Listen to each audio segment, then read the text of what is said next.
Hello students, आप सबका हमेशा की तरह एक बार दोबारा से स्वागत है हमारे इस क्लास 12 के साइकोलॉजी की इस क्लास में। आज की क्लास में स्टूडेंट्स हम लोग क्लास 12 साइकोलॉजी जो कि एनसीईआरटी पे बेस्ड है, उसके अंदर हम लोग चैप्टर नंबर 5 करने वाले हैं जो कि आपका चिकित्सक उपागम है। अभी तक स्टूडेंट्स हमने इस वीडियो सीरीज में टोटल 2 वीडियोस प्रोवाइड कर रखी हैं इस चैप्टर नंबर 5 की जो कि चिकित्सक उपागम है। अगर आपने नहीं देखी तो आप उनको जरूर देखिए। मैं आप सबको यही सजेस्ट करूंगा बिकॉज एक सीक्वेंस में जब आप किसी टॉपिक स्टडी करते हैं वन बाय वन तो चीजें आपकी बहुत अच्छे से क्लियर होती है। और अगर आप मेरे चैनल पे पहली बार आए हैं तो चैनल को देखने के बाद, क्लास करने के बाद आप चैनल को सब्सक्राइब करके बेल आइकन जरूर प्रेस करना। उससे होगा क्या कि आपको टाइमली वीडियोस मिलती रहेंगी और अपनी आप स्किल नॉलेज को बढ़ाते रहेंगे। यह वीडियो पार्ट नंबर 3 है स्टूडेंट्स। हम लोग क्लास कंटिन्यू करते हैं, ठीक है। सबसे पहले हम देख लेते हैं स्टूडेंट्स हमारी वीडियो का एजेंडा क्या है, बेसिकली आज में पढ़ने वाले क्या है। मेन हेडिंग आपको मिलती है मनोगति की, बेसिकली मनोगतिक है। बाय टाइपिंग एरर ये मिस्टेक है। मनोगतिक चिकित्सा के अंतर्गत हमें जो पॉइंट मिलेगा ये बेसिकली छोटे छोटे पॉइंट्स जो आपको दिखाई दे रहे हैं, छोटे पॉइंट्स नहीं है, बहुत ही हमें यहाँ से काफी नॉलेज मिलेगी आज की क्लास में, मतलब बहुत ही इंपॉर्टेंट क्लास होने वाली है।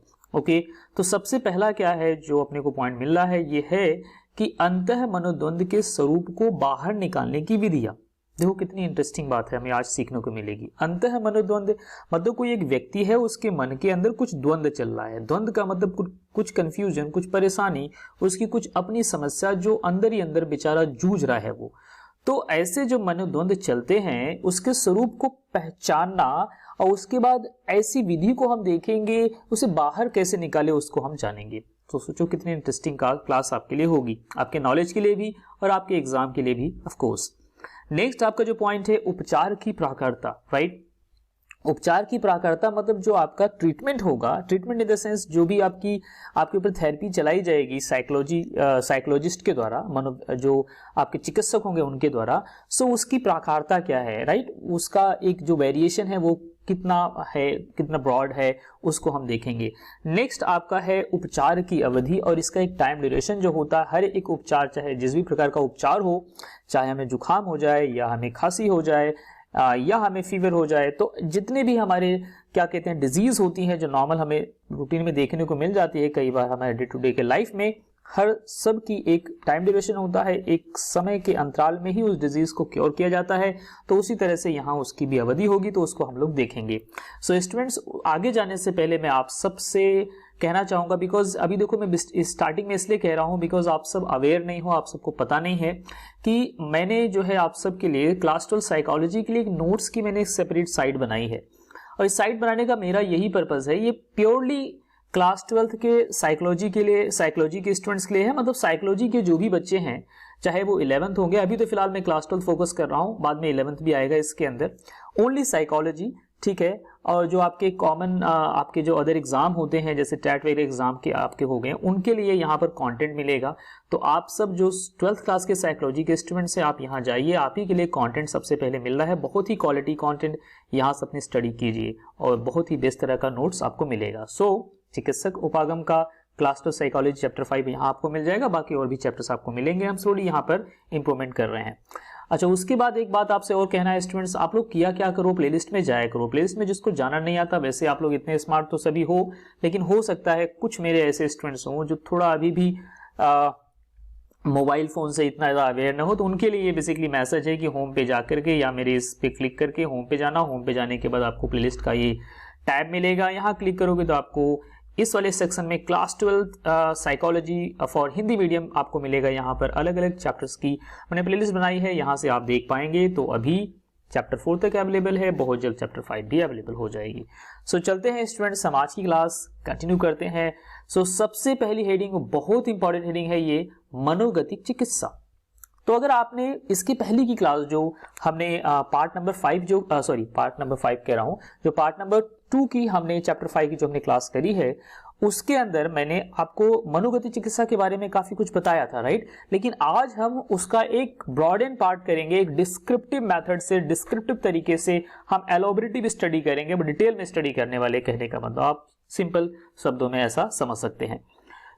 हम कंटिन्यू करते हैं स्टूडेंट्स। कह रहे हैं जैसा कि आप पहले पढ़ चुके हैं, राइट। ये कह रहे हैं आपने पहले पढ़ा है। मनोगतिक चिकित्सा जिसका प्रतिपादन सिगमंड फ्राइड, इस सिगमंड फ्राइड एक महान साइकोलॉजिस्ट रहे हैं, मतलब महान तो नहीं मैं कह सकता, या महान कह भी सकते बिकॉज ये इनका बहुत सारा योगदान रहा है साइकोलॉजी में, बेसिकली महान कह देना कोई गलत बात तो नहीं हो जाएगी, ठीक है। तो सिगमंड फ्राइड हैं के द्वारा किया गया। तो बेसिकली इनका कहना यह है यहाँ पर कि आपने इनके बारे में पहले पढ़ा, आपको नाम भी याद होगा, मनोगतिक जो चिकित्सा है जिसका प्रतिपादन किसने किया था, सिगमंड फ्राइड ने किया था। ओके, इसे आप लोग ध्यान रखना, आपसे के एमसीक्यू में पूछा जा सकता है। अच्छा, उसके बाद कह रहे हैं कि मन चिकित्सा का सबसे प्राचीन रूप है, और ये जो सिगमंड फ्राइड के द्वारा मनोगतिक चिकित्सा जो का प्रतिपादन किया गया, यही मन चिकित्सा का सबसे प्राचीन रूप है, मतलब सबसे एंशिएंट, सबसे पुराना, और आप इसे क्लासिकल भी कह सकते हैं, सबसे पुराना यही रूप है। उनके घनिष्ठ सहयोगी कार्ल युंग, है ना, यहाँ पर जंग आपको लग रहा होगा लेकिन जे साइलेंट तो युंग पढ़ेंगे, है ना, ये अमेरिकन ये विदेशी लोग होते हैं ना, बड़े सारे इंग्लिश के वर्ड साइलेंट होते हैं, आप सबको पता है। तो उनके घनिष्ठ सहयोगी जो थे, उनका नाम कार्ल युंग था, ने इसमें संशोधन किया, मतलब उनका जो प्रतिपादन था मनोगतिक चिकित्सा किसका, उनका सिगमंड फ्राइड का, तो उनके जो इस प्रतिपादन में, मनोगतिक चिकित्सा के प्रतिपादन में कार्ल युंग जो उनके सहयोगी थे, मतलब एसोसिएट थे, साथ में ही काम करते थे, उनके साथ मिलकर के उनमें कुछ संशोधन किया। संशोधन का मतलब क्या होता है, कुछ बदलाव किया, जिसे वैश्लेषिक मनोचिकित्सा के रूप में जाना गया, और जिसे क्या जाना गया, वैश्लेषिक मनोचिकित्सा के रूप में जाना गया। बाद में फ्राइड के उत्तराधिकारियों ने, जो नव फ्रायडवादी के नाम से जाना जाता है, कह रहा है बाद में जो फ्राइड के उत्तराधिकारी थे, जो उनको कंटिन्यू फॉरवर्ड लेके आगे गए, उसको कहा गया नव फ्रायडवादी के नाम से जाना गया, मतलब उनके बाकी के जो थ्योरीज वगैरह आई उसको नव फ्रायडवादी कहा गया, ठीक है स्टूडेंट्स। अब उसको आगे बता रहे हैं कि क्लासिकी मनोगतिक चिकित्सा के अपने रूपांतर स्थापित किए गए। क्लासिकी मतलब वही क्लासिकल, जो क्लासिकल मैंने पिछली क्लास में डिस्कस किया था, जो चीज पहले से चली आ रही है, एक मतलब क्या कह सकते हैं, हमेशा से जो चीज चल रही है, होता है ना क्लासिकल म्यूजिक, पुराने वाले गाने आपने अगर याद करो तो, ठीक है। आज के मॉडर्न टाइम में हनी सिंह का गाना अब तो वो भी चल नहीं रहा है इतने अच्छे से, ठीक है। तो इस तरह से आप समझ सकते हैं क्लासिकी जो मनोगतिक चिकित्सा के अनेक अपने रूपांतर स्थापित किए गए। ओके, तो हम इसको भी देखेंगे। कह रहा मोटे तौर पर अगर हम बात करें, सो मनोगतिक चिकित्सा ने मानस की संरचना, मानस का मतलब क्या होता है, आपके माइंड, है ना, आपके मन से जो मानस की संरचना या मानस के विभिन्न घटकों के मध्य गतिकी, है ना, गतिकी मतलब उसके डायनामिक नेचर को स्टडी किया, और मनोवैज्ञानिक कष्ट के स्रोतों का संप्रतीकरण किया। राइट स्टूडेंट, संप्रतीकरण का मतलब क्या होता है, संप्रतीकरण का मतलब होता है किसी चीज को कंसेप्चुअलाइज करके उसको समझना, राइट। जैसे होता नहीं कि कंसेप्ट से मतलब आपका आता है संप्रत्यय या धारणा जो बनती है, या आइडिया आप कह सकते हैं, तो वो वहां से बेसिक निकल के आता है। कह रहे हैं कि कष्ट के स्रोतों का संप्रतीकरण किया, उसको कंसेप्चुअलाइज किया, उसको समझा, उस पर आइडिया, उस पर विचार अपने दिए।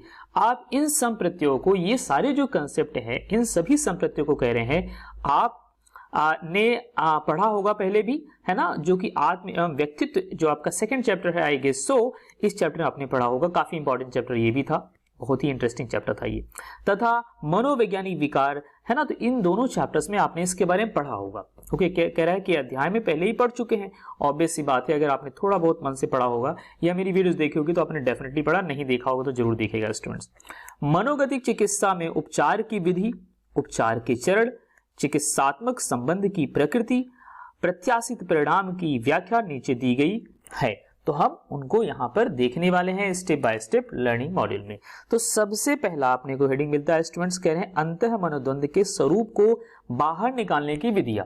मैंने आपको पहले बता दिया कि आपके मन में कोई चिंता है, कोई परेशानी है, कोई समस्या है, कोई उलझन है, कोई परेशानी, कोई दुख की घटना है, या कोई भी घटना आपने छुपा रखी है, आप किसी से बताते नहीं, किसी से डिस्कस नहीं करते, अपने ही मन लगे हो, उसको जूझ रहे हो उससे, है ना, तो उस चीज को यहां पर आपको काफी चीज, उस चीज को समझने के लिए आपको काफी इंफॉर्मेशन मिलने वाली है। जो भी आपके मनोद्वंद है उसके स्वरूप को सबसे पहले पहचानना, उसके बाहर निकलने की विधि को हम लोग यहाँ पर देखने वाले हैं।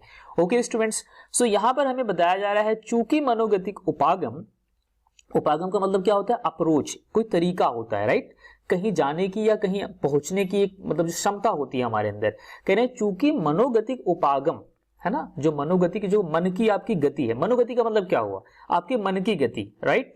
मनोगतिक उपागम अंतः मनोद्वंद को मनोवैज्ञानिक विकारों का प्रमुख कारण समझता है।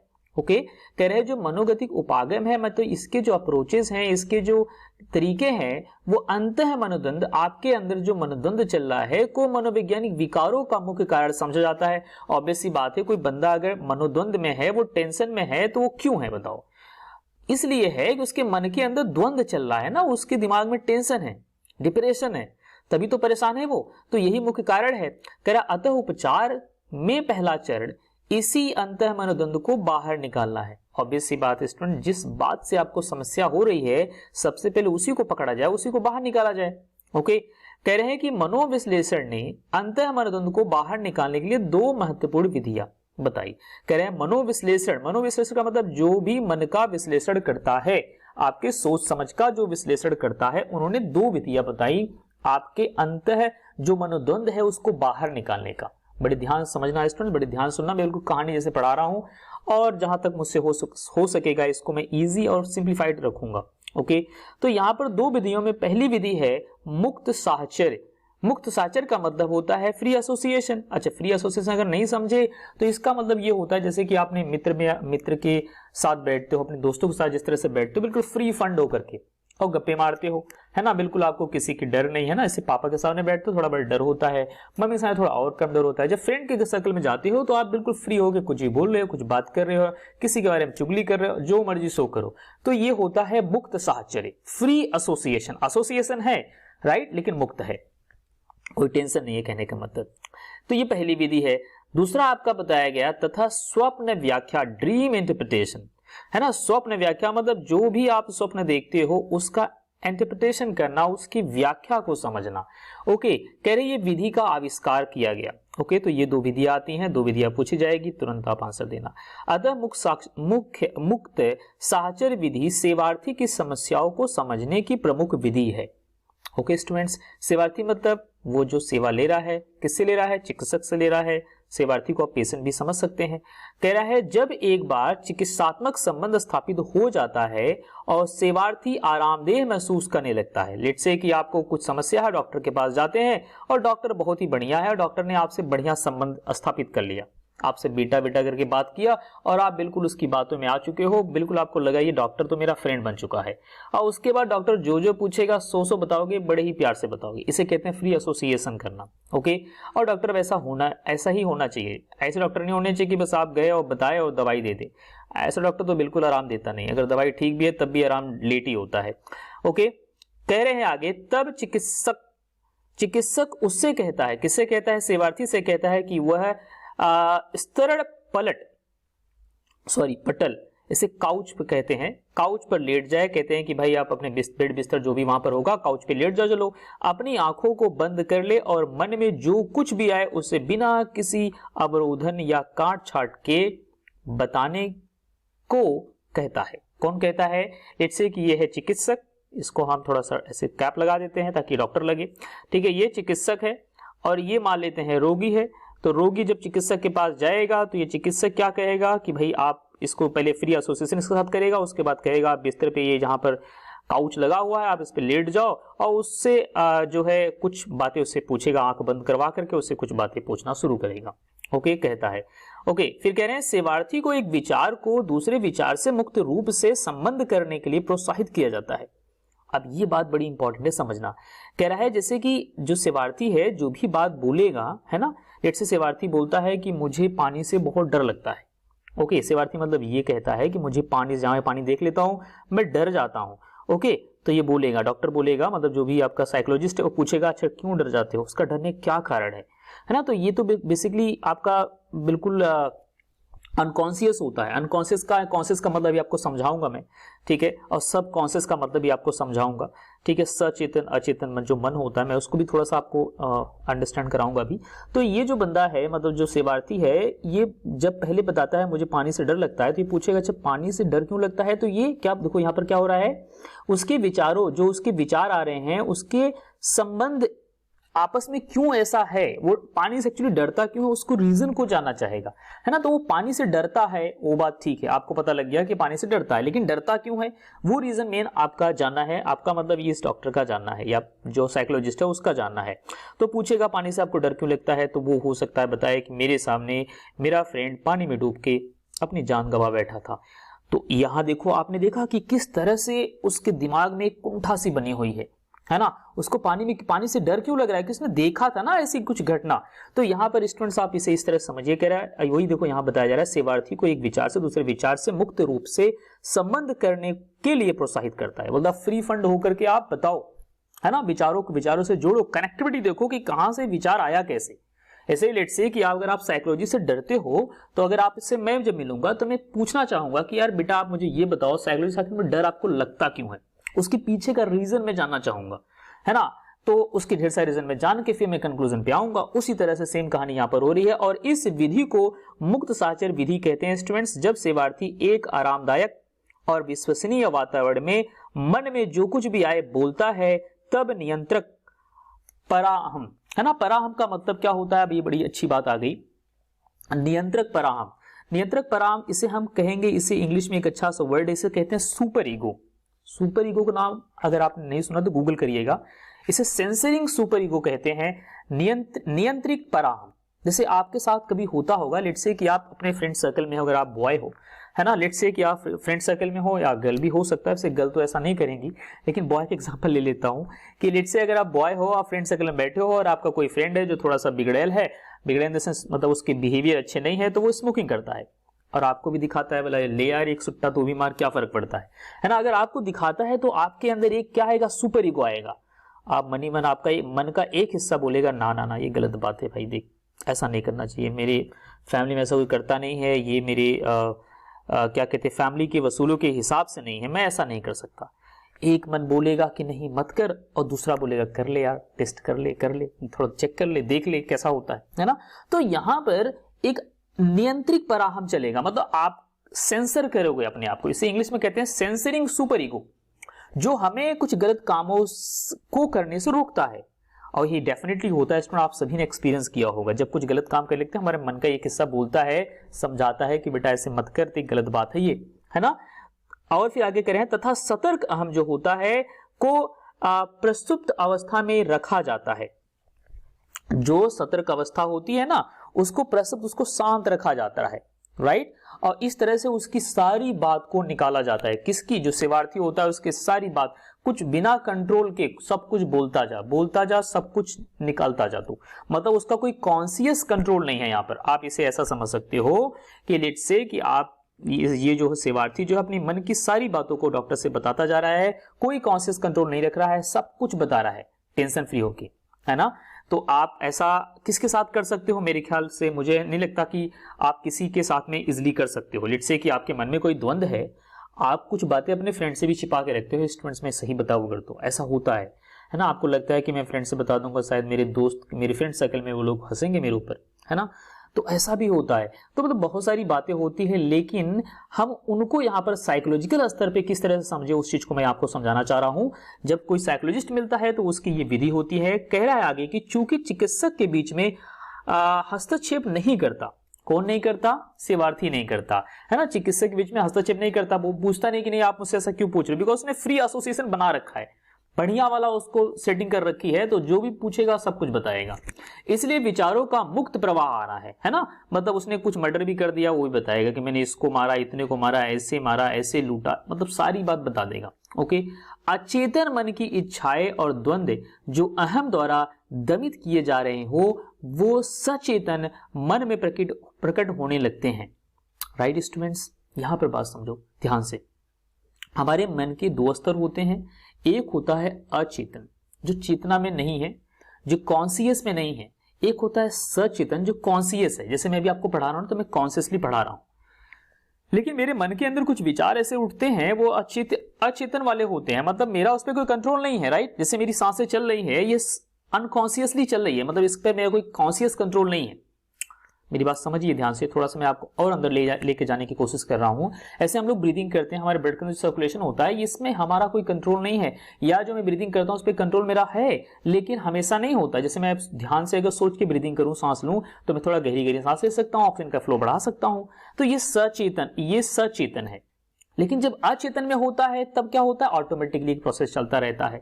ठीक है, सो वही ये कह रहे हैं कि सचेतन मन में प्रकट होने लगते हैं, कह रहा है, और द्वंद्व जो अहम द्वारा दमित किए जा रहे हो, ऐसे द्वंद्व जो अहम द्वारा, वो सारे जो दमित किए गए थे, अहम द्वारा मतलब उसको लग रहा था कि नहीं यार ये सब गलत है, और उसने सबको दमित अपने मन में ही सब छुपा रखा था, वो सब सारी बातें वो खुल के बता रहा है। कौन बता रहा है, सेवार्थी। कह रहा है सेवार्थी का यह मुक्त बिना काट छाट वाला शाब्दिक वृत्तांत, मतलब उसकी बातें जो है, सेवार्थी के अचेतन मन की एक खिड़की है। क्या है, एक खिड़की है जो खुल जाती है, सब कुछ बता देता है, जिसमें अभिगमन का चिकित्सक को अवसर मिल जाता है। अभिगमन मतलब खिड़की खुलते ही जो डॉक्टर है, मतलब जो चिकित्सक है, घुस पड़ता है और घुस के चेकआउट करता है कि भाई इसमें क्या क्या समस्या है, कहाँ कहाँ मुसीबत है, कहाँ क्या प्रॉब्लम है। ठीक है, कह रहे इस तकनीकी के साथ ही सेवार्थी को निद्रा से जागने पर अपने सपनों को लिख लेने को कहा जाता है। बिकॉज काउच पे बढ़िया सोया था, वो नींद में चला गया था, अब यहाँ पर निद्रा से उसको जगाया गया, बोला भाई अब तू जग गया है, देख तेरे साथ जो जो तेरे सबकॉन्शियस माइंड में जो तेरे चीजें चली हैं, है ना, वो सब अपने जो भी तेरे दिमाग में स्वप्न अभी आए हैं वो सब लिख डालो, तो उसको लिखने को बोला जाता है। ओके, फिर कहते हैं कि मनोविश्लेषक इन स्वप्नों को अचेतन मन में उपस्थित अतृप्त इच्छाओं के प्रतीक के रूप में देखता है। ओके, कह रहे हैं जो मनोविश्लेषक है, जो भी स्टडी कर रहा है, वो इन सपनों को जो लिखता है वो उसके अचेतन मन में उपस्थित, जो अचेतन मन में उपस्थित है, में अतृप्त का मतलब कुछ ऐसी चीजें होती ना जो आपको मिलती नहीं, राइट। लेट्स से कि आपको कुछ ऐसी चीजें हैं जो एक पीरियड ऑफ टाइम में आपको नहीं मिली, है ना, तो आपके अंदर एक कुंठा सी बन गई, यार वो चीजें मुझे क्यों नहीं मिली, वो मुझे चाहिए थी, है ना, तो उसके न मिलने की वजह से आपने अपने अंदर कुछ दमित विचार रखे और कुछ गलत काम भी कर दिए, है ना, उससे और आपको समस्या हो गई।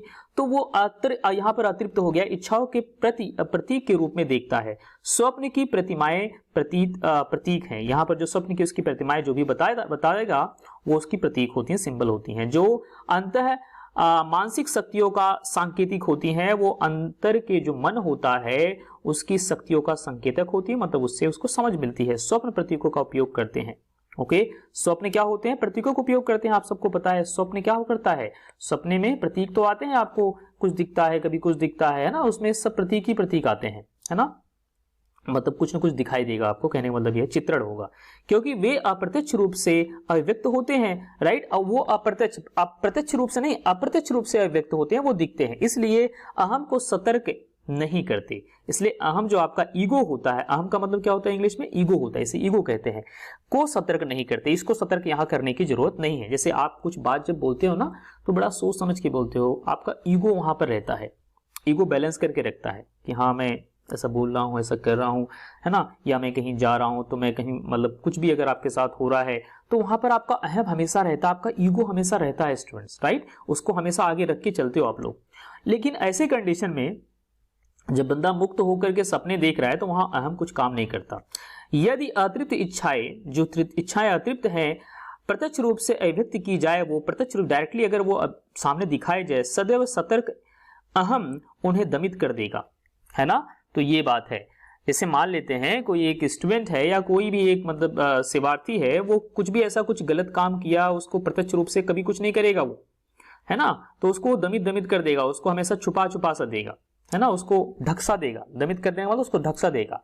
लेकिन अप्रत्यक्ष रूप से वो चीजें जो हैं दिख जाएगी, मतलब जैसे हमें स्वप्न के रूप में यहाँ पर दिख रही है, पुनः दुश्चिंता का कारण बनेगा, उससे पुनः उसको दुश्चिंता ही होगी, पुनः उससे टेंशन ही होगी। स्टूडेंट्स, इन प्रतीकों की व्याख्या अनुवाद की एक स्वीकृति परंपरा के अनुसार की जाती है, जो अतृप्त इच्छाओं तथा द्वंद्वों के संकेतक होते हैं। जो इच्छाएं आपकी अतृप्त हो जाती हैं, उनके जो द्वंद्व होते हैं उसके संकेतक होते हैं, उसी से मनोविश्लेषण जो करता है उसको संकेत मिलता है। तो मेरे ख्याल से स्टूडेंट्स आपने इस टॉपिक को बहुत ही अच्छे से समझा। अब नेक्स्ट चलते हैं उपचार की प्राकारता। ठीक है स्टूडेंट्स, सो उपचार की प्राकारता, हम थोड़े उपचार के तरीके को देखेंगे। वीडियो थोड़ी बड़ी होगी लेकिन कोई बात नहीं स्टूडेंट, देखो आपको नॉलेज डेप्थ में दे रहा हूं मैं, वीडियो बड़ी हो जाए जाने दो, आप पूरी बात सुनो समझो, क्योंकि आपका भी अल्टीमेट गोल यही होना चाहिए, मनोविज्ञान एक बहुत ही बढ़िया सब्जेक्ट है और सब्जेक्ट तो सारे ही बढ़िया होते हैं, पढ़ना चाहिए बढ़िया से, ठीक है। तो आप अच्छे से पढ़िए ताकि मेरे पढ़ाने का उद्देश्य पूरा हो और आपके समझने का उद्देश्य पूरा हो, हम दोनों का यही उद्देश्य है, राइट। सो यहाँ पर उपचार की प्राकारता यहाँ पर आप देखेंगे, यहाँ कह रहे हैं अन्यारोपण, जैसे ट्रांसफेरेंस कहते हैं। अन्यारोपण का मतलब क्या होता है? ट्रांसफेरेंस। अब ट्रांसफेरेंस का मतलब क्या होता है? ट्रांसफर कर देना, मतलब आपको शिफ्ट किया जाएगा, एक माइंडसेट से दूसरे माइंडसेट में रखा जाएगा। कह रहे हैं ट्रांसफरेंस तथा व्याख्या का निर्वाचन। व्याख्या का निर्वाचन मतलब इसे निर्वाचन मतलब इंटरप्रिटेशन, उसको इंटरप्रेट किया जाएगा, समझा जाएगा, उसको चुना जाएगा। कह रहा है रोगी का उपचार करने के उपाय है, ये रोगी के उपचार करने के उपाय है, राइट। पहला क्या? ट्रांसफरेंस, दूसरा क्या? व्याख्या या निर्वाचन। ओके, सो आई होप आप समझ पा रहे होंगे। तो अब ये दो तरीके हैं उपचार के। अभी आपको अच्छे समझ नहीं आएगा, मैं आपको डिटेल में लेके जाता हूं, बहुत अच्छे समझाता हूं। जैसा कि अचेतन शक्तियां जो आपकी होती है, हमारे पास स्टूडेंट्स अचेतन शक्तियां होती हैं, राइट, जो आपके चेत में नहीं होती, ये अचेतन शक्तियां होती है। उसी शक्तियों से तो हम लोग चल रहे हैं। आपको पता है कि आप कैसे आपका ब्लड का सर्कुलेशन, कैसे आपका फूड का डाइजेशन है ना, आपका सब कैसे कंट्रोल होता है, कैसे आपको जब यूरिनेशन होता है, मतलब आपको जब टॉयलेट आती है तो कैसे आपको सेंसेशन चला जाता है, मैसेज चला जाता है ना। आपकी बॉडी के किसी पार्ट पे अगर मच्छर बैठा है आपको कैसे पता लग जाता है। तो ये ऑटोमेटेड कंट्रोल है, हम लोग पता है। तो हम लोग का हमारी बॉडी पे बहुत ज्यादा कंट्रोल नहीं है स्टूडेंट्स, हम लोग का हमारी बॉडी पे कुछ 3-4-5% ही कंट्रोल है, बाकी सब ऑटोमेटेड है। तो अचेतन शक्तियां जो होती हैं वो बहुत ज्यादा स्ट्रॉन्ग, बहुत ज्यादा पावरफुल होती हैं। कह रहा है उपरोक्त मुक्त साहचर्य एवं स्वप्न व्याख्या विधि द्वारा सचेतन जगत में लाई जाती हैं। जो भी आपके अंदर अचेतन शक्तियां हैं, जिसकी वजह से जो चिंता परेशानी जो आपकी अचेतन मन में चली गई है, उसको सचेतन में लाया जाता है, उसको बाहर निकाला जाता है। और बाहर निकाल के जो मनोवैज्ञानिक होता है उसकी एनालिसिस करता है, विश्लेषण करता है, स्टडी करता है। कह रहे हैं सेवार्थी चिकित्सक की अपने अतीत सामान्यतः बाल्यावस्था के आप्त व्यक्तियों के रूप में पहचान करने लगता है। ओके, गहरा जो सेवार्थी है चिकित्सक की अपनी अतीत सामान्य बाल अवस्था के आप्त व्यक्तियों के रूप में पहचान करने लगता है। मतलब सेवार्थी को लगता है वो बाल अवस्था में, बेसिकली थोड़ा ऐसा उसकी अंडरस्टैंडिंग हो जाती है कि बाल अवस्था में है, और जो चिकित्सक है उसको लगता है उसको इस तरह से देखता है कि बाल अवस्था में उसका एक जो कोई गाइडेंस देने वाला है, चिकित्सक को एक दंड देने वाला पिता या अपेक्षा करने वाली माँ के रूप में वो देख सकता है, राइट। मतलब जो सेवार्थी होगा चिकित्सक, जैसे होता है ना कि आप जब अपने माँ बाप के सामने जाते हो, मेरा एग्जाम्पल ध्यान समझना, ऐसे जब बच्चा अपने माँ बाप के सामने जाता है तो बच्चा कितना भी बड़ा हो जाए लेकिन उसको लगता है मैं तो बच्चा ही हूँ, है ना। अपने भाई मुझे तो ऐसे ही लगता है और सभी को ऐसे ही लगता है, ठीक है। जैसे आप कितने भी बड़े हो जाओ, बेटा कितना ही बड़ा हो जाए, बुढ़ापे में चल रहा हो, लेकिन अगर जब अपने फादर के सामने जाएगा उसको लगेगा यार मैं तो बच्चा ही हूँ इनका, है ना। उसकी थोड़ी आदत, थोड़ा उसका बिहेवियर बिल्कुल नम हो जाएगा, है ना। लेकिन वही इंसान जब अपने बेटे के सामने होगा तो उसको थोड़ा सा मतलब थोड़ा अलग एटीट्यूड में बैठेगा, तो उसको लगेगा मैं फादर हूं। तो वही बात यहाँ पर हो गई। अब चिकित्सक के सामने जो सेवार्थी होता है बिल्कुल उसको लग लेते या तो ये कोई दंड देने वाला पिता है मेरा, है ना, या तो मेरी माँ है जो थोड़ा सा मुझे सपोर्ट करेगी।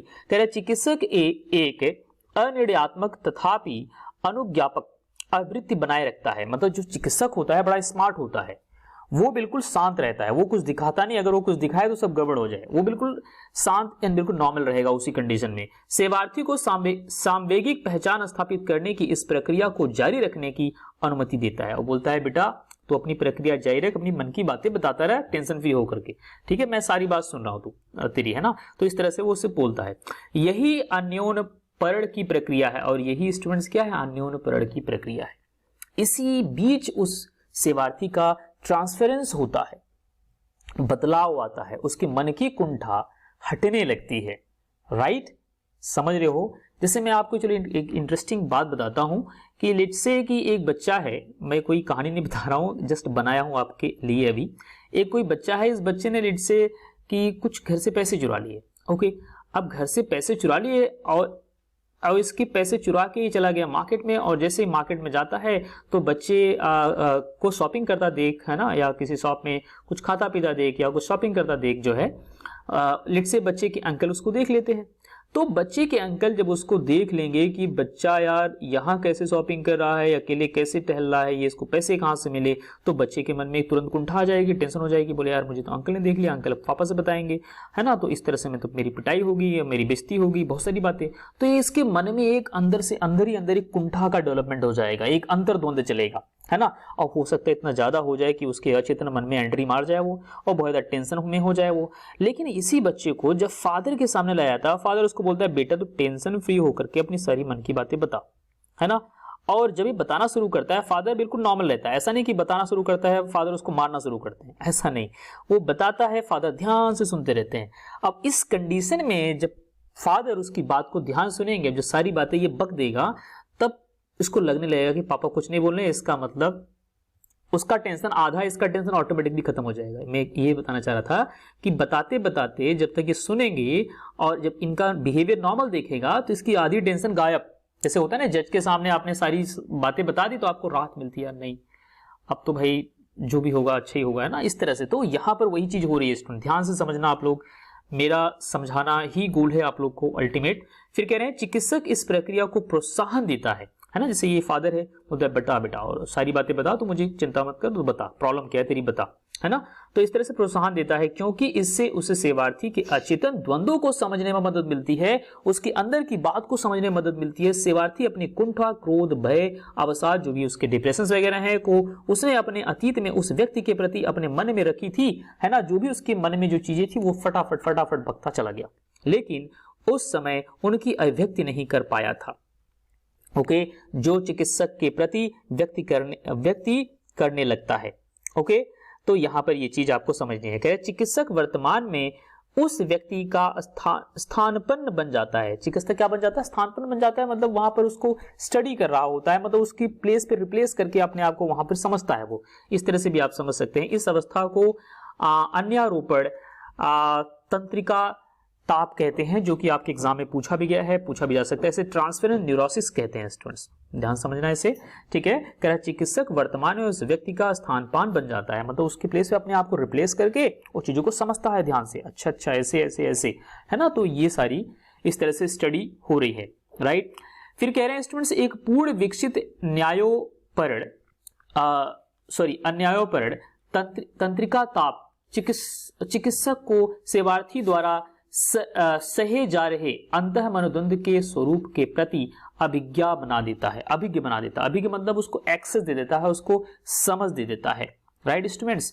फिर यहां पर ये कह रहे हैं कि सकारात्मक अन्यारोपण अभी दो तरह से होते हैं। जो अन्यारोपण होते हैं बेसिकली ये दो तरह से होते हैं। जो अन्यारोपण मतलब ट्रांसफरेंस हो गया, ये दो तरह से होते हैं। एक आपका पॉजिटिव ट्रांसफरेंस हो गया, पॉजिटिव तरीका हो गया। इसमें होता क्या है, में सेवार्थी चिकित्सक की पूजा करने लगता है ना। जैसे मान लेते हैं कि अब आपने कुछ गलती की थी, पापा आपको आपकी गलती को सुनते हैं, है ना। आपने कुछ भी गलत कर दिया, पापा आपकी गलती को सुनेंगे, समझेंगे, है ना, और उस चीज को ऑब्जर्व करेंगे। तो आप तो भाई पापा की निगाह में, पापा आपकी निगाह में तो भगवान ही हो गए, बिल्कुल आपको एकदम पॉजिटिविटी मिल जाएगी बिल्कुल, और आप उनको एक अच्छे उससे देखोगे, रिस्पेक्ट से। उसी तरह से एक पहला पॉजिटिव तरीका है, या उससे प्रेम करने लगता है और चिकित्सक का अनुमोदन चाहता है। ओके, अनुमोदन का मतलब अप्रूवल चाहता है ना, मतलब वो चाहता है कि चिकित्सक बस मतलब मुझे जो बोले वो मैं करूंगा। इस तरह से आप समझ सकते हैं। दूसरा आपका है नकारात्मक अन्यारोपण, नेगेटिव ट्रांसफरेंस तब प्रदर्शित होता है जो सेवार्थी में चिकित्सक के प्रति शत्रुता, क्रोध और अमर्ष या अप्रसन्नता की भावना उत्पन्न हो जाती है। तो ऐसा भी देखा गया, कुछ नकारात्मक अन्यारोपण भी होता है। ठीक है स्टूडेंट्स, तो ये चीज आप ध्यान से समझना, ये दोनों ही पॉइंट्स आपके इंपॉर्टेंट है। फिर कह रहे हैं अन्यारोपण की प्रक्रिया में प्रतिरोध रेसिस्टेंस भी होता है ना। अब इस अन्यारोपण जब ट्रांसफरेंस हो रहा होता है, जैसे आपका माइंडसेट जब बदला जा रहा होगा, तो उस टाइम क्या करोगे आप, कई बार रेसिस्टेंस आपके अंदर आएगा, प्रतिरोध आएगा। जिससे कि मैंने आपके मन की बात सारी मैं जानना चाहा, राइट, तो आपने सारी बातें तो मुझे बताई, लेकिन अचानक थोड़ा सा आप एक्टिव हो गए, आपका जो सचेतन मन है वो एक्टिव होकर निकल के आ गया। कॉन्शियसली आप सोचने लगे, नहीं यार मैं सर को सारी बातें बता रहा हूँ, पता नहीं सर, पता नहीं किसे बता दे, मेरी बेइज्जती हो जाए, ये हो जाए वो हो जाए। थोड़ा थोड़ा रेसिस्टेंस आपके अंदर आएगा, आप कुछ बातें छुपाना शुरू कर दोगे, कुछ कम बताओगे, फिर अपने आप को थोड़ा सेफ्टी की पोजीशन में लेके जाओगे, है ना, थोड़ा झूठ बोलने की कोशिश करोगे। लेकिन ये सारी चीजें तो मुझे पता चल जाएगी, मतलब चिकित्सक को पता चल जाएगी। कह रहा चूंकि अन्यारोपण की प्रक्रिया अचेतन इच्छाओं और द्वंद्वों के अनावृत करती है ना, मतलब अंदर की जो बात है उसको बाहर निकालती है। जैसे कष्ट का स्तर बढ़ जाता है ना, ऑब्वियस सी बात है, कष्ट का स्तर बढ़ेगा स्टूडेंट्स। अलग अलग लोगों की अलग अलग मानसिक दुर्दशा होती है, तो आप लोग तो इससे गुजरे नहीं होंगे, है ना, भगवान ही न करे कि नहीं गुजरे आप कभी, ठीक है, लेकिन जो भी गुजरा होता है उसको अपनी आप बीती बताने में जो उसके मन की जो कुंठा है बहुत दुखद उसको महसूस होता है। इसलिए सेवार्थी अन्यारोपण का प्रतिरोध करता है, वो अपनी बातें बताता नहीं। इस प्रतिरोध के कारण अपने आपको अचेतन मन की कष्टकर स्मृतियों के पुनः स्मरण से बचाने के लिए सेवार्थी चिकित्सक के प्रगति का विरोध करता है। चिकित्सक से अब बोलता है कि भाई तू ज्यादा ही पूछ रहा है, अब तू मेरे ज्यादा ही अंदर घुसना चाह रहा है, सारी बातें तू मुझसे पूछ लेगा, कुछ तो मेरा प्राइवेट रखने दे, है ना। तो उसको अच्छा नहीं लगता है ऐसी कंडीशन में, है ना। जो अक्सर जितने भी क्रिमिनल होते हैं, आपको बता दो स्टूडेंट, जितने भी क्रिमिनल होते हैं ना, जो टेररिस्ट होते हैं, उनके टेररिस्ट बनने के पीछे रीजन जो है वो जाना जाता है। साइकोलॉजिस्ट लोग घुस घुस के सारी चीजों की डिटेल में स्टडी करते हैं, उनको साम दाम दंड भेद हर तरह से उन पर अप्लाई किया जाता है। कह रहे प्रतिरोध सचेतन और अचेतन दोनों हो सकता है, वो दोनों ही हो सकता है। सचेतन मतलब आप उसको समझ जानबूझ के आप नकार रहे हो, आप बताने नहीं चाह रहे हो, राइट, कि आप लेट्स से कि आपने कोई चोरी कर ली है और आपसे मैं पूछ रहा हूं, तो आप सोचोगे यार मैं बता दूंगा तो मेरी चोरी पकड़ी जाएगी और मेरी बेइज्जती हो जाएगी, है ना, मतलब और किसी से नहीं होगी लेकिन सर के सामने तो हो ही जाएगी, है ना, तो सर की निगाह में गिर जाऊंगा, मतलब ये सचेतन मन आपको कह रहा है। ओके स्टूडेंट्स, कह रहा है सचेतन प्रतिरोध तब होता है जब सेवार्थी जानबूझकर किसी सूचना को छिपाता है। अचेतन प्रतिरोध तब उपस्थित माना जाता है जब सेवार्थी चिकित्सक के सत्र का मतलब होता है जो सेशन होता है दौरान के टाइम मूक हो जाता है, मतलब चुप हो जाता है, तुच्छ बातों का पुनः स्मरण करता है किंतु संवेगात्मक बातों का नहीं, है ना, बेकार की बातें ले लेके आएगा लेकिन संवेगात्मक जो इमोशनल बातें हैं उसको लेके वो नहीं आएगा। ओके, कह रहा है नियोजित भेंट में अनुपस्थिति हो जाता है, मतलब उसकी जो नियोजित भेंट का कहने का मतलब यहाँ पर ये है जो उसकी अपॉइंटमेंट होगी, है ना। थोड़ा इंग्लिश के हिंदी के वर्ड कुछ ऐसे होते हैं जो टिपिकल होते हैं और इंग्लिश के वर्ड तो माही बकवास होते हैं, लेकिन अभी फिलहाल हम इंग्लिश भी पढ़ते हैं अपने इंडिया में। हिंदी इंग्लिश से बहुत बढ़िया है स्टूडेंट्स, मैं इंग्लिश बोलता हूँ, इंग्लिश पढ़ाता हूँ, लेकिन फेवर हिंदी में रहता हूँ, राइट। तो यहाँ पर कुछ शब्द लेकिन हिंदी में अपने को ऐसे मिलते हैं, थोड़े से टिपिकल लगते हैं। जैसे नियोजित भेंट कहने का मतलब ये है एक अपॉइंटमेंट, राइट। से आप किसी से एक फिक्स टाइम अपॉइंटमेंट लेते हो, लेट्स से कि मैंने आपसे टाइम रखा कि बेटा कल मुझे आप 4 o'clock मिलना है और आप बिल्कुल अपना टाइम मतलब काट रहे हो, मतलब सोच रहे हो कि नहीं मुझे मिलना ना पड़े, ठीक है, कुछ इस तरह से वो सेवार्थी करने लगता है। चिकित्सा सत्र के लिए देर से आता है, देखो वही बात बता रहे हैं, देर से आता है। चिकित्सक बार बार इसे सेवार्थी के सामने रखकर तथा दुश्चिंता भय शर्म जैसे संवेगों का उभार कर जो इस प्रतिरोध के कारण हो रही है उसको देखता है, इस प्रतिरोध पर विजय प्राप्त करता है। फाइनली उसको विजय मिलती है, भाई चिकित्सक है तो उसको विजय मिलनी ही मिलनी है, भले ही देर से सही लेकिन तो विजय तो मिलनी है स्टूडेंट्स। ओके, अब आगे अपन लोग देखते हैं कर निर्वाचन मूल युक्ति। ओके, निर्वाचन का मतलब वही हो गया कि चीजों का एक तरह से किस तरह से हम किस चीज को इंटरप्रेट करें, है ना, समझे। निर्वाचन की मूल युक्ति है जिससे परिवर्तन को प्रभावित किया जाता है। ओके, करा प्रतिरोध जिसे कॉन्फ्रंटेशन कहेंगे, एक स्पष्टीकरण क्लैरिफिकेशन निर्वाचन की 2 विश्लेषणात्मक तकनीकी है। तो ये 2 तकनीकी यहाँ बताई गई। निर्वाचन की जो तकनीकी है कैसे आपको चुना जाए, किस तरह से आपकी स्टडी की जाए, वो एक है आपका प्रतिरोध से कॉन्फ्रंटेशन कहेंगे, एक स्पष्टीकरण से क्लैरिफिकेशन कहेंगे। कह रहा है यहाँ पर प्रतिरोध में चिकित्सक सेवार्थी के किसी एक मानसिक पक्ष की ओर संकेत करता है। ओके, चिकित्सक क्या करता है, जो भी प्रतिरोध जो भी हो रहा है सेवार्थी के द्वारा उसके मानसिक स्तर की तरफ उसको जाता है, उसकी तरफ सचेत करता है, संकेत करता है, उसको समझने की कोशिश करता है जिसका सामना सेवार्थी को अवश्य करना चाहिए। ओके, स्पष्टीकरण एक प्रक्रिया है जिसके माध्यम से चिकित्सक किसी अस्पष्ट या भ्रामक घटना को केंद्र बिंदु में लाता है। यह घटना के महत्वपूर्ण विस्तृत वर्णन को महत्वहीन वर्णन से अलग करके विशिष्टता प्रदान करके किया जाता है। ओके स्टूडेंट्स, मतलब उस घटना को एक नॉर्मलाइज फॉर्म में करके वहां से ढेर सारी इंफॉर्मेशन निकाली जाती है। फिर क्या निर्वाचन एक अधिक सूक्ष्म प्रक्रिया है, एक बहुत ही सूक्ष्म प्रक्रिया है, कहने का मतलब यह मनोविश्लेषण का शिखर माना जाता है। ओके स्टूडेंट्स, तो इसे भी ध्यान रखना। आप कह रहे हैं चिकित्सक मुक्त साहचर्य मतलब जो फ्री एसोसिएशन है, स्वप्न व्याख्या, अन्योन्य प्रेरणा मतलब जो ट्रांसफरेंस हो गया तथा प्रतिरोध की प्रक्रिया में अभिव्यक्ति, उसकी जो समझ है, अचेतन सामग्री का उपयोग सेवार्थी की अभिज्ञ कहने का मतलब उसकी क्या कहते हैं पहुंच या उसकी समझ को जानना, अभिज्ञ बनाने के लिए करता है। ओके, मतलब उसको समझने के लिए करता, आप इसे ऐसा समझ सकते हैं कि किन मानसिक अंतर वस्तुओं, राइट, एवं द्वंद्वों ने कुछ घटनाओं लक्षणों और द्वंद्वों को उत्पन्न किया है, मतलब उसके अंदर जो भी अंतः द्वंद्व उसके चल रहे हैं उसको समझने की कोशिश करता है किस कारणवश इसके अंदर ऐसी समस्या आई। निर्वाचन बाल्यावस्था में भोगे हुए वंचन या अंतः मनोद्वंद पर केंद्रित होता है। तो निर्वाचन जो होता है वो बाल्यावस्था में जो घटनाएं घटी हैं, जो समस्याएं उस पर्टिकुलर बच्चे ने झेला है ना, जो सेवार्थी है, वो उन सब पे केंद्रित होता है। इस पे डिटेल स्टडी की जाती है स्टूडेंट्स। अक्सर हमारा जो सबकॉन्शियस माइंड होता है ना स्टूडेंट्स, हमारा जो अचेतन मन होता है, वो बचपन से ही जिस सोसाइटी में आप लोग रहेंगे, जैसे माहौल में रहेंगे, जिस क्या कहते हैं सराउंडिंग में रहेंगे, उसी के अकॉर्डिंग वो डेवलप करता है। अब वो कहीं गलत तरह से डेवलप हो जाता है तो जीवन पर्यंत वो वैसे रहता है। तो ऐसे लोग हमेशा डीमोटिवेटेड होते हैं, उनका सेल्फ स्टीम, कॉन्फिडेंस लेवल हमेशा लूज रहता है। तो ऐसी घटनाएं उनके साथ होती है। ओके, लेकिन बाद में उसको सुधारा जा सकता है, ऐसा नहीं। वही चीज हम यहाँ पर डिस्कस कर रहे हैं। कह रहे हैं प्रतिरोध स्पष्टीकरण निर्वाचन को प्रयुक्त करने की पुनरावृत्ति प्रक्रिया को समाकलन कार्य, इसे वर्किंग थ्रू कहते हैं। तो समाकलन प्रक्रिया आप इसे ध्यान रखना, समाकलन प्रक्रिया, यहाँ पर पुनरावृत्ति प्रक्रिया मतलब वो चीज जो बार बार होती है। तो यहाँ पर समाकलन प्रक्रिया, तो ये आपका इंपॉर्टेंट है, आप इसे ध्यान में रखिएगा। कह रहे हैं समाकलन कार्य रोगी को अपने आप को, अपनी समस्या के स्रोत को समझने तथा बाहर आई सामग्री को अपने अहम में समाकलित करने में सहायता करता है। ओके, अपने आप को समाकलित करने मतलब बैलेंस करने में वो क्या करता है, हेल्प करता है। फिर कह रहे हैं समाकलन कार्य का परिणाम है अंतर्दृष्टि। अब समाकलन जो आपने कर लिया तो उसका परिणाम क्या मिलेगा, उसका परिणाम मिलेगा अंतर्दृष्टि, मतलब इनसाइट, आप अपने अंदर झांक पाओगे, अपने आप को समझ पाओगे। राइट स्टूडेंट्स, को आकस्मिक घटना नहीं है बल्कि एक क्रमिक प्रक्रिया है जहां अचेतन स्मृतियां लगातार सचेतन अभिज्ञता में समाकलित होती रहती है। समाकलित मतलब क्या होता है, इकट्ठा होती रहती हैं, जुड़ती रहती है, आप ऐसे कह सकते हैं। ये अचेतन घटनाएं तथा स्मृतियां अन्योन्यपरण में पुनः अनुभूति होती हैं। ओके स्टूडेंट्स, तो ये कह रहे हैं ये स्मृतियां क्या होती हैं, पुनः अनुभूति होती रहती हैं और समाकलित की जाती हैं। जैसे यह प्रक्रिया चलती रहती है सेवार्थी बौद्धिक और सामयिक स्तर पर अपने आप को बेहतर समझने लगता है। और ये प्रक्रिया जैसे जैसे चलेगी, जो सेवार्थी होगा उसका बौद्धिक स्तर बढ़िया होता जाएगा और उसका सामयिक स्तर, सामयिक मतलब होता है उसका इमोशनल जो स्तर है।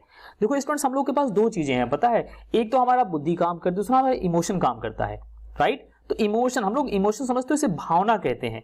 तो उन दोनों को में बैलेंसिंग लिया पाएगा, वो उसको समझ पाएगा। राइट, का स्तर पर अपने आप को बेहतर समझने लगता है, उसको लगने लगता है कि नहीं मैं बैलेंसिंग कर पा रहा हूं और अपनी समस्या और द्वंद्वों के बारे में अंतर्दृष्टि प्राप्त करता है। अंतर्दृष्टि का मतलब इसका इंसाइट जाकर के अपने आप को डिटेल में, अपने आप को अंदर से जान सकता है। हम लोग बाहर से जानते हैं, आप लोग अपने बारे में कैसे जानते हो, बाहर के नाम से जानते हो, आप कौन सी क्लास में पढ़ते हो, आपके फादर मदर कौन है, सब सारी चीजें बाहर जानते हो। आप लोग को अपने आप को अंदर से जानने की कोशिश करनी चाहिए। फिर कह रहे हैं बौद्धिक समझ बौद्धिक अंतर्दृष्टि है। जो बौद्धिक आपकी समझ है वो बौद्धिक अंतर्दृष्टि है, अंदर से आप अपने आप को समझना।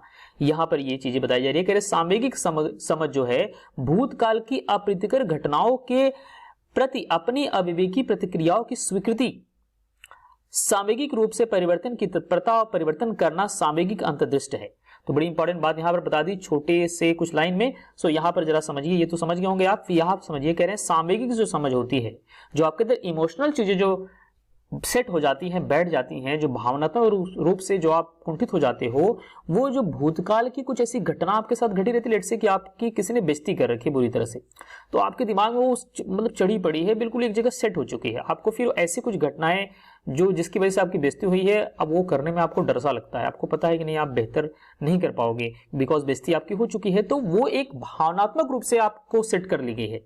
लेकिन जब आपका यहाँ पर प्रॉपर एक क्या कहते हैं विश्लेषीकरण होगा, तो आप इन सब चीजों को बैलेंस कर पाओगे। देखो आगे बता रहे हैं सामयिक रूप से परिवर्तन की तत्परता और परिवर्तन करना सामयिक संदृष्ट है, और आप अल्टीमेट जो है अपने आप के अपने इमोशंस को भी बैलेंस कर पाओगे, उसके अंतर्दृष्टि को समझ पाओगे। करें अंतर्दृष्टि चिकित्सा का अंतिम बिंदु है, और जब आप अपने अंदर झांक करके अपने आप को समझने लगते हो, अपने आप को बैलेंस कर पाते हो, यही उस चिकित्सा का अंतिम बिंदु होता है। स्टूडेंट्स, जब सेवार्थी अपने बारे में एक नई समझ प्राप्त कर चुका होता है, और जो सेवार्थी होता है अपने बारे में एक नई समझ प्राप्त कर चुका होता है, बदले में भूतकाल के द्वंद, रक्षा युक्तियां और शारीरिक लक्षण भी नहीं रह जाते। तो इस तरह से कुछ भी नहीं रह जाते, तथा सेवार्थी मनोवैज्ञानिक रूप से एक स्वस्थ व्यक्ति हो जाता है। ओके स्टूडेंट्स, अतः इस अवस्था पर मनोविश्लेषण प्राप्त कर लिया जाता है। ओके स्टूडेंट्स, तो देखो वीडियो थोड़ी बड़ी हो रही है स्टूडेंट्स, लेकिन क्या करें, अब बस यही कुछ पॉइंट्स और हैं, बस लास्ट है, ठीक है। तो लेकिन आप समझ रहे होंगे मेरा गोल क्या है। देखो मेरा भी गोल उसी चिकित्सक के जैसा है। मेरा गोल ये है कि मैं आपको समझा दूं, मेरा प्रयास ये है कि आपको समझा दूं, ठीक है। और आप बिल्कुल टाइम के लिए चिंता मत करना, क्योंकि टाइम आपका यूटिलाइज हो रहा है सही जगह पर, है ना। आप फालतू के कुछ देखते यूट्यूब पे या गप्पे मारते, तो उससे बढ़िया आपको नॉलेज मिल रही है तो अच्छी बात है, आपका डेवलपमेंट हो रहा है ना। तो आपको यहाँ फोकस करना चाहिए। मेरी बात समझिए आप ध्यान से। कह रहे उपचार की अवधि। अब हम उपचार की अवधि के बारे में जान लेते हैं कि देखो हर चीज की कुछ ना कुछ अवधि होती है, इस पे ज्यादा मैं डिटेल में नहीं जाऊंगा, ये तो आप समझ ही रहे होंगे। उपचार की अवधि का मतलब है उपचार की कुछ अवधि होती है। कह रहे सप्ताह में 4-5 दिन रोज 1 घंटे सत्र के साथ। सत्र का मतलब होता है सेशन, जैसे कुछ सेशन जैसे आपकी क्लासेस होती है ना, कि चलो ट्यूशन क्लास ले रहे हो पर डे या वीक में 3 क्लासेस हैं। हाँ, दिल्ली में अक्सर क्या होता है, एक सब्जेक्ट की वीक में 3 क्लासेस होती हैं, तो आपका 3 सेशन हो गया वो। तो वैसे ये कह रहे हैं कि 3 बार जाना हुआ, 4-5 बार जाना हुआ वीक में, है ना। कह रहे हैं इस तरह से मनोविश्लेषण कई वर्षों तक चल सकता है। यह एक गहन उपचार है। उपचार की 3 अवस्थाएं, 3 स्टेजेस होती हैं स्टूडेंट्स। पहली अवस्था प्रारंभिक अवस्था है, सेवार्थी नित्य कर्मों से परिचित हो जाता है। विश्लेषक से यह चिकित्सात्मक संबंध स्थापित करता है और अपनी चेतना से भूत मतलब क्या होता है, भूत मतलब भूत नहीं, जो पहले वाली उसकी घटनाएं होती हैं, वर्तमान के भूत और वर्तमान की कष्टप्रद घटनाओं के बारे में सतही सामग्री को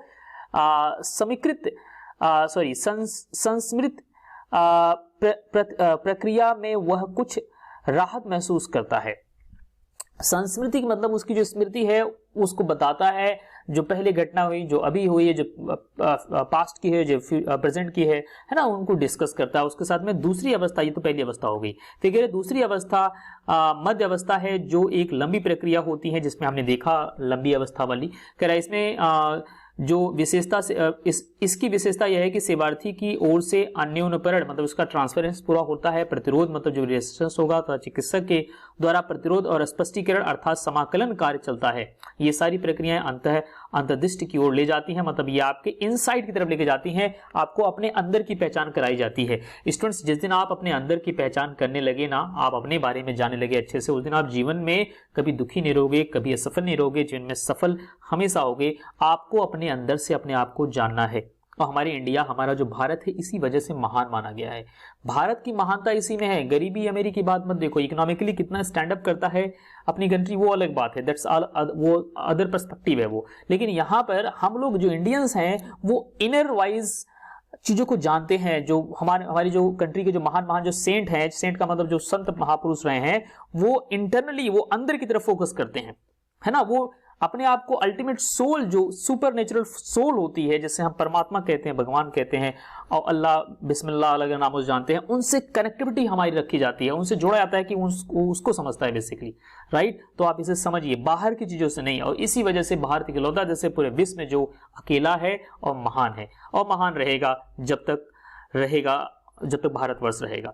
तीसरी अवस्था ये बताई जाए है, कह रहा तीसरी अवस्था समाप्ति की अवस्था होती है, जिसमें विश्लेषक के साथ संबंध भंग हो जाता है। संबंध भंग होने कहने का मतलब यहाँ पर ये है कि एक मतलब जब हमें डेस्टिनेशन मिल जाती है, बेसिकली जब हमारी जर्नी कंप्लीट हो जाती है उस पूरे प्रोसेस की, तो वही ऑब्वियस सी बात है, जब आपकी डेस्टिनेशन कंप्लीट हो जाएगी, ठीक हो जाओगे डॉक्टर के पास, तब क्यों जाओगे, आप नमस्ते टाटा बाय बाय कर लोगे, फिर अपने घर रहोगे आराम से, है ना, अपने जीवन को आगे कैरी ऑन करोगे।